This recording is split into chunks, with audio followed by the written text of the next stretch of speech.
prémices, c'était Pierre-Édouard Décimus qui est parti du Gwoka, parce que il y a plein de gens qui pensent qu'on invente quelque chose en sortant de rien. C'est pas vrai. Il y a toujours quelque chose qui vous inspire, toujours quelque chose qui vous donne un point de départ. Il voulait une musique qui se confronte en fait aux autres musiques du monde, donc qui soit suffisamment audible, qu'on puisse dire on n'aime pas, mais qu'on ne dise pas c'est pas bien. Chez nous, on est dans un espèce de carrefour entre les deux Amériques, Amérique du Nord, Amérique du Sud. On a tout le bassin caribéen avec tous les gens qui, comme nous, ont vécu un brassage de culture, parce qu'avec l'esclavage et compagnie, il y avait des gens, il y avait des Anglais, il y avait des Français, il y avait des Espagnols, il y avait des Hollandais, il y avait toutes sortes de gens, et puis des gens de différentes ethnies qui venaient d'Afrique également, qui étaient mélangés en plus. Donc ceux qui étaient en nombre supérieur peut-être ont fait dominer leur rythme ici ou là. C'est pour ça qu'il y a tant de différents rythmes, mais toutes ces musiques-là se touchent presque, on se comprend. Donc depuis l'enfance, on est nourri de toutes ces musiques-là, plus des musiques européennes, puisqu'on était, on est jusqu'à maintenant un département français, donc on recevait toute la musique française, la musique de l'Europe, l'anglais, les Beatles et compagnie, on a connu tout ça quand on était petits, je veux dire, et de l'autre côté, avec les États-Unis, on avait vraiment tout. Au début, alors les gens pensaient que le zouk c'était un genre de grosse soupe dans lequel on mettait un peu de funk, un peu de ceci, non.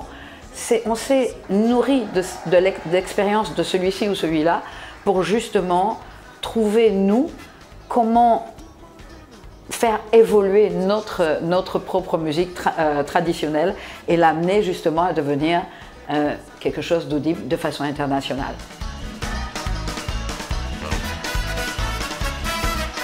Souvent on nous dit, vous faites une musique, c'est une musique de fête, une musique de soleil et compagnie.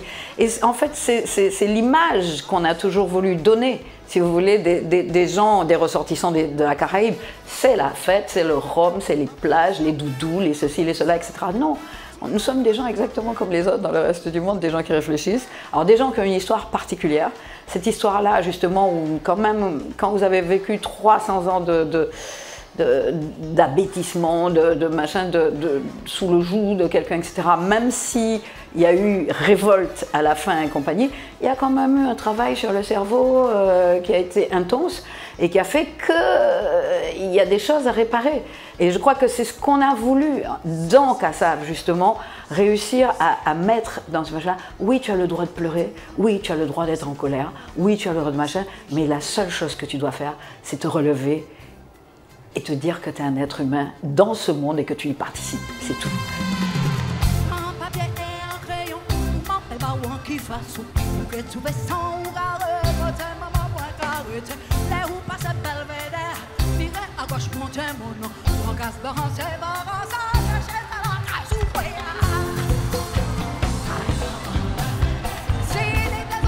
Même si elle est née justement dans un chaos, je veux dire, c'est une langue qui est extrêmement belle parce qu'elle se nourrit justement de toutes les autres langues d'Afrique, etc. Et puis des autres langues aussi qui nous ont côtoyées, l'anglais, le français, etc.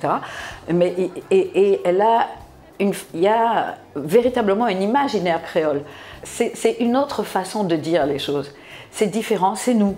C'est complètement nous, c'est notre façon de nous moquer de nous, quelquefois parce qu'on est souvent, on se tourne en dérision, en autodérision, régulièrement. Mais c'est pour justement tâcher de se libérer de certains complexes ou que ce soit complexe de supériorité ou d'infériorité, hein, les deux sont là.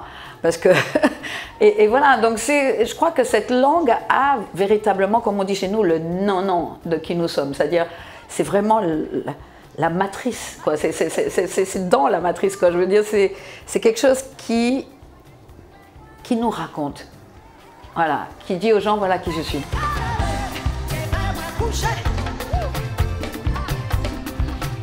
Le devoir de mémoire n'est pas uniquement chez les descendants d'esclaves. Il doit être fait par toutes les parties qui ont participé à ça. Et ça, c'est hyper important. Donc, évidemment, le bourreau doit le faire, enfin les descendants, ils doivent le faire parce que quelque part, il y a une façon de penser qui est liée à ça.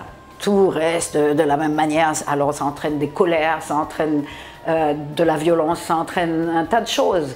Et ces choses-là, je pense qu'elles peuvent disparaître si chacun fait vraiment son examen de conscience et se demande justement à quel moment, où il y a dans son éducation des caillots à enlever pour que le sang circule plus facilement.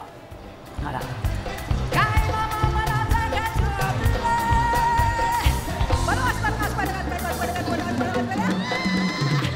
on n'a rien appris à l'Afrique, puisque de toute façon, on est héritier de cette musique-là. Donc c'est clair qu'on a hérité de l'Afrique, et c'était un peu un retour aussi vers eux. Ils se sont reconnus dans notre musique parce que nous étions les héritiers. Voilà. Donc il y a eu une espèce de connexion qui s'est faite assez facilement, et c'était le plus grand bonheur, quoi. Ça a un petit peu réconcilié, parce que toute cette histoire transmet tellement de choses qui sont fausses. Oui, on ne va pas aimer l'Africain parce que c'est lui qui nous a vendus et compagnie, mais il t'a peut-être vendu parce qu'il ne voulait pas lui être vendu. Donc il a vendu son cousin, mais pas, il ne voulait pas être pris. C'est un peu ça. Donc, alors je ne cherche pas à excuser qui que ce soit. Je dis simplement, il y a toujours des circonstances. Ça ne peut pas durer pendant des générations entières. Il y a toujours un moment où il faut qu'on se regarde et qu'on fasse le nettoyage, qu'on épure la chose, qu'on crève l'abcès. C'est ça. Donc, et c'était bien. Quand Kassav est allé là-bas, il y a une espèce de réconciliation qui s'est faite. Voilà, voilà, on était heureux, nous, parce que c'était un peu chez nous aussi. Et eux, ils étaient heureux de nous retrouver.